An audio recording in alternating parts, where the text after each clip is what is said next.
जय हिंद दोस्त, आप सभी का स्वागत है अपने इस YouTube channel Magadh technical class में। जैसा कि फ्रेंड आप लोग को पिछले के क्लास में इलेक्ट्रीशियन ट्रेड को क्लास करवाए थे, आज आप लोग का करवा रहे हैं फिटर ट्रेड। जो भी मैकेनिकल ट्रेड से बिलोंग करते हैं, फिटर हो या टर्नल हो या मशीनिस्ट हो, ये सब ट्रेड के लिए काफ़ी फायदेमंद क्लास होगा बाबू। कहीं जाइएगा नहीं, वीडियो को लास्ट तक देखिएगा। आपको बेसिक जानकारी और महत्वपूर्ण जानकारी लेथ मशीन के बारे में मिलने वाला है, इसलिए वीडियो को लास्ट तक देखिएगा।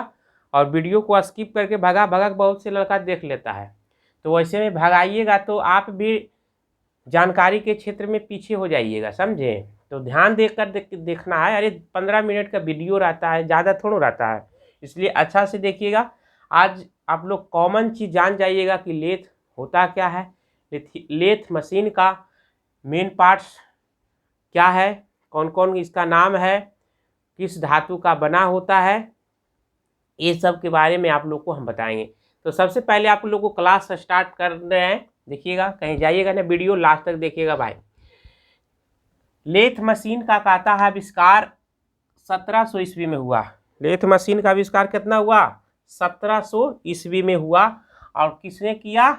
तो देखिए 1700 ईस्वी में आविष्कार करने वाला वैज्ञानिक है हेनरी मॉडस्ले। हेनरी मॉडस्ले ने किया है। और ये है जो लेथ मशीन जो पहले जो आविष्कार हुआ था तो अधूरा था, ठीक है। पहले कहने का मतलब लेथ मशीन में बहुत से काम होता था, लेकिन बहुत से काम नहीं होता था। देखिए शुरू में जो लेथ मशीन का आविष्कार हुआ वो ऐसा ही फ्लैट टाइप का हुआ, और उस पर चूड़ी काट नहीं सकते थे उस लेथ मशीन पर। लेकिन चूड़ी काटने वाला लेथ मशीन है जो 1800 ईस्वी में हेनरी मॉडस्ले ने किया, और इसमें भी कुछ थोड़ा क्या था, अशुद्धि था। तो उसको है जो सुधार है जो करने में 50 साल लग गया न्यू हेवन को। किसको? न्यू हेवन को 1850 ईस्वी में सुधार किया। जो आपको चूड़ी काटने वाला लेथ मशीन में जो कुछ अशुद्धि था उसको सुधार करने में है जो 50 वर्ष लग गया। मतलब कह सकते हैं बाबू कि चूड़ी काटने वाला लेथ मशीन 1800 ईस्वी में किया हेनरी मॉडस्ले ने।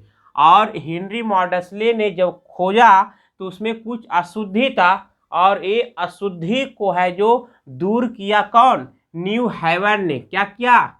न्यू हेवन ने है इस दोष को दूर किया। और ये कब किया? 1850 ईस्वी में।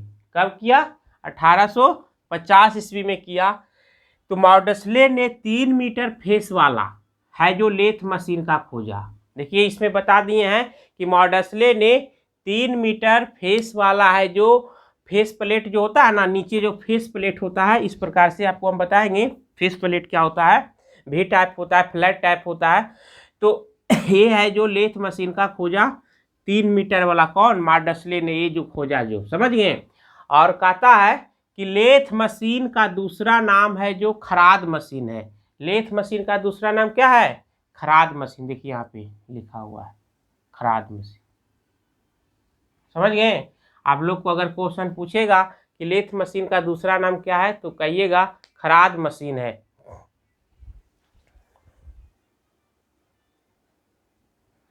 ध्यान दीजिए इधर, 3 मीटर फेस प्लेट वाला है जो लेथ मशीन को खोजा कौन? मॉडस्ले ने। और आप लोग का बता दिए कि लेथ मशीन का दूसरा नाम क्या है? खराद मशीन। लेथ मशीन को कहा जाता है फादर ऑफ मशीन। देखिए लिख लीजिए, पूछ देगा कि फादर ऑफ मशीन किसे कहा जाता है?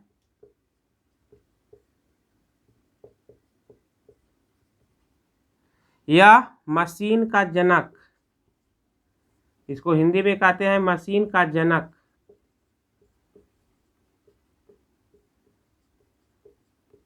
किससे कहते हैं? तो इसी को कहते हैं कौन यानी लेथ मशीन को।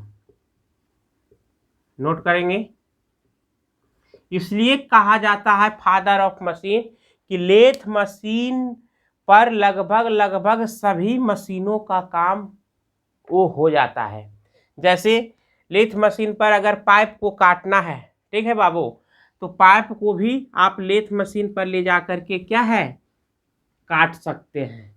लेथ मशीन पर देखिए चूड़ी काटना है, चूड़ी भी काट सकते हैं, या आप लोग को है जो ग्राइंडिंग करना है तो ग्राइंडिंग भी कर सकते हैं, रिमिंग करना है तो रिमिंग भी कर सकते हैं, आपको हेक्साइंग करना है तो हेक्साइंग भी कर सकते हैं। कहने का मतलब है तरह तरह के काम कर सकते हैं। उसमें है जो मार्किंग का भी काम होता है, जो कि मार्किंग का काम हम लोग को और अन्य औजार से करते हैं। देखिए लेथ मशीन पर कौन कौन काम होता है, मार्किंग भी होता है, उसके बाद कटिंग भी होता है, उसके बाद रिमिंग भी होता है, उसके बाद ड्रिलिंग भी होता है, उसके बाद हेक्साइंग भी होता है, हेक्साइंग भी होता है। यानी कहने का मतलब है बहुत कार्य होता है, बहुत कार्य होता है जो कि एक मशीन अकेले करता है, अकेले करता है। इसीलिए इसको क्या कहते हैं, फादर ऑफ मशीन। कहने का मतलब है कि लेथ मशीन पर बहुत सारे काम है जो बेचारा वो अकेले करता है, इसीलिए इसको फादर ऑफ मशीन या मशीन का जनक भी कहते हैं। यहाँ तक कोई दिक्कत? चलिए आगे बढ़ते हैं। आपको पूछता है कि लेथ मशीन के हेड स्टॉक कहाँ होता है, टेल स्टॉक कहाँ होता है, कैरिज कहाँ होता है, बेड कहाँ होता है, टूल पोस्ट कहाँ होता है, लेग क्या होता है, समझ गए? तो हम आप लोग को बता रहे हैं लेथ मशीन के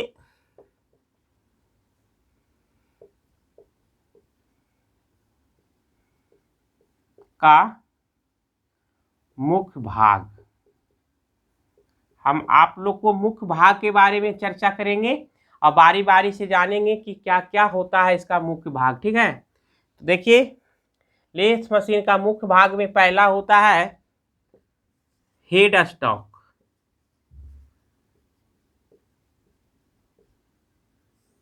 हेड स्टॉक क्या होता है? हेड स्टॉक में भी दो प्रकार के हेड स्टॉक होता है बाबू, एक होता है कोन पुली हेड स्टॉक, एक होता है गियर वाला हेड स्टॉक। बताएंगे कि क्या होता है कोन पुली। देखिए हेड स्टॉक आता है, यह लेथ मशीन का मुख्य भाग है। कैसा अंग है? मुख्य अंग है जो यानी बाएं तरफ, यानी मशीन के बाएं तरफ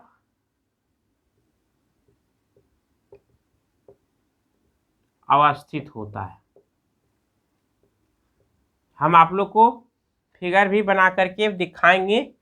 लेथ मशीन का जो हेड स्टॉक है, जो मुख्य अंग है, मुख्य भाग है, जो मशीन के बाएं तरफ अवस्थित होता है, ठीक है?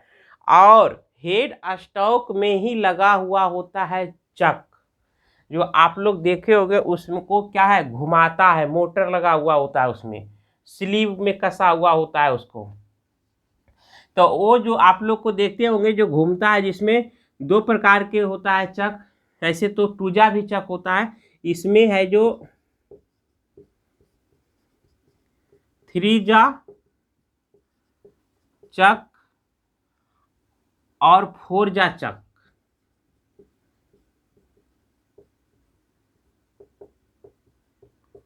फोर जा चक लगा होता है जो कास्ट आयरन का बना होता है। किसका बना होता है? कास्ट आयरन का।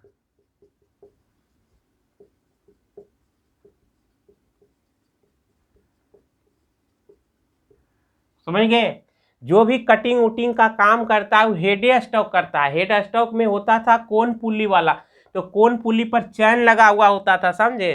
तो चैन को आगे पीछे कम स्पीड को चेंज करने में बहुत दिक्कत होता था, तो उसको है बंद करके चालू यानी बंद कीजिएगा, फिर पुल्ली को चैन यानी कि चेंज कीजिएगा, फिर है चालू कीजिएगा, तो दिक्कत होता था।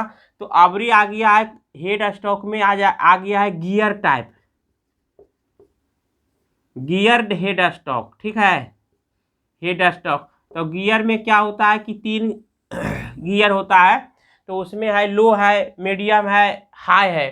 तो उसमें क्या होता है कि बंद करके लेथ मशीन को अगर स्पीड को कम करना है या बेसी करना है तो मशीन को बंद करके क्या करना है, गियर यानी लो मीडियम हाई कर देना है, फिर उसके अनुसार फिर लेथ मशीन को स्टार्ट कीजिएगा, फिर आपका है जो वो काम करने लगेगा, स्पीड घटेगा और बढ़ेगा। ध्यान दीजिएगा, यहाँ तक आप लोग को तो समझ में आ गया होगा। उसके बाद देखिए है टेल स्टॉक, दूसरा में क्या है, टेल स्टॉक। टेल स्टॉक क्या है, यह भी है जो लेथ मशीन का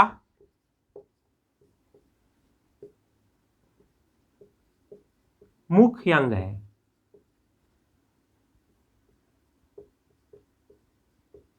मुख्य अंग है, और ये है जो दाएं तरफ,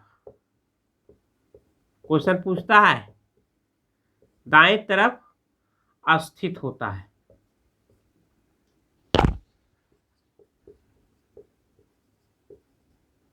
समझ गए, टेल स्टॉक का काम क्या है, ध्यान दीजिएगा, लंबे लंबे पार्ट्स को है जो सहारा देता है। टेल स्टॉक क्या करता है, लंबा लंबा जब आ जाएगा काटने के लिए तो उसको टेल स्टॉक है जो क्या है, सहारा देता है, मतलब पकड़ करके वो रखता है, हिलने डुलने नहीं देता है, ठीक है। तो ये टेल स्टॉक है, और ये है जो दाएं तरफ होता है, किधर होता है, दाएं तरफ। ये भी कास्ट आयरन का बना होता है। टेल स्टॉक किसका बना होता है, कास्ट आयरन का बना होता है। उसके बाद देखिए होता है तीसरा में कैरिज। कैरिज क्या है, इसको कैरिज बोलते हैं। देखिए कैरिज जो होता है यह भी एक प्रकार के मुख्य अंग है, लेथ मशीन का मुख्य अंग है, और है ये हेड स्टॉक और टेल स्टॉक के बीच में होता है, ये आगे पीछे होता है, बेड के ऊपर है जो क्या होता है, आगे पीछे होता है, ठीक है, कैरेज।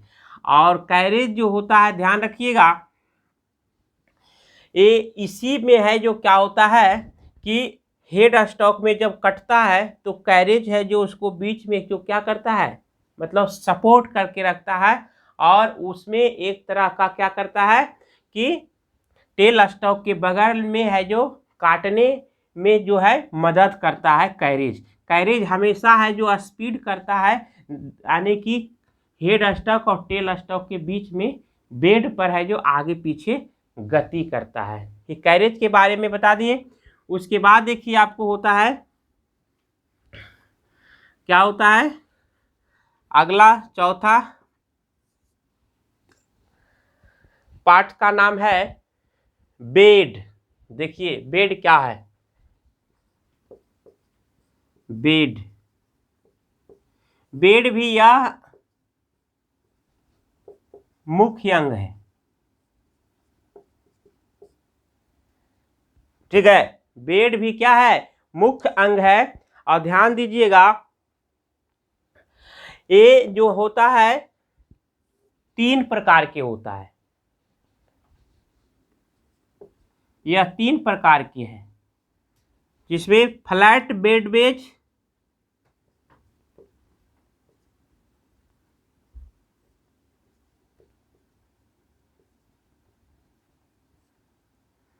उसके बाद दूसरा में होता है भी बेड बेज,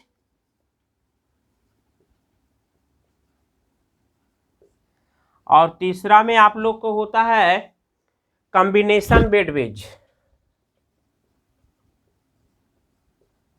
कॉम्बिनेशन। पूछेगा कि बेड कितने प्रकार के होते हैं? तो मुख्य रूप से बेड होता है 3 ही प्रकार के, ये flat bed wedge, V bed wedge, V आकार का, और एक कॉम्बिनेशन बेड वेज। ठीक है। और बेड का मुख्य काम है कि कैरेज को आगे पीछे गति देना, समझ गए? इस प्रकार से नीचे में रहता है, वो हमेशा क्या होता है, बेड पर ही आपका हमेशा होता है head stock, tell stock, carriage, tool post, ये सब है जो क्या होता है, मतलब बेड पर ही आपका है जो स्थित होता है, लगा हुआ होता है, संयोजित किया हुआ होता है। समझ में आ गया? उसके बाद और सारे पार्ट्स हैं। देखिए 5वां पार्ट है, पार्ट्स का नाम है टूल पोस्ट। क्या है? Tool post. टूल पोस्ट भी एक प्रकार की है जो बहुत इंपॉर्टेंट है, जो अंग है टूल पोस्ट। तो टूल पोस्ट क्या काम करता है, वो कैरेज के ऊपर रहता है, ठीक है, और वहां पे कटिंग उटिंग के लिए जो होता है पार्ट, उसमें नट कसा हुआ होता है, देखिएगा एडजस्टेबल होता है, फ्लैट होता है उसमें भी, और सबसे ऊपर में होता है, तो उसमें 3 4 5 गो नट होता है, उसी में जॉब को कस करके और काटने उठने के काम में हमें क्या है, टूल पोस्ट से भी करते हैं। ठीक है। तो आज आप लोग को जो हम बताएं लेथ मशीन से मुख्य पार्ट, अब है अगला और है जो देखिए ध्यान दीजिएगा, ये 5वां पार्ट ने हो गया। 6ठा पार्ट है आपको बेड, लेग। लेग क्या है? लेग देखिए लेथ मशीन को सहारा प्रदान करता है, जो नीचे का भाग है जो क्या होता है, बेड इसी पर अवस्थित होता है, ये ऐसा ऐसा, समझे? ये जमीन पर है जो स्टैंड करने का काम करता है, खड़ा रखने का काम करता है, इसी को हम लोग लेग कहते हैं, जो कि ये भी कास्ट आयरन का बना होता है। ठीक है। तो लेग क्या है ये भी आप लोग को बता दिए। आगे आप लोग को हम चर्चा करेंगे अगले वीडियो में, इससे और भी बहुत सारे छोटे छोटे पार्ट्स हैं जिसके बारे में बताएंगे। तो आज का वीडियो कैसा लगा कमेंट करके हमको बताइएगा, और जो समझ में नहीं आया उसको है जो आप लोग कमेंट कीजिए कि हाँ ये वीडियो में ये चीज़ हम नहीं समझे, या व्हाट्सअप नंबर है उस पर आप मैसेज कीजिए, कॉल कीजिए, आपको हम बताएंगे। Thank you. आप लोग को मिलेंगे अगले वीडियो में। जय हिंद।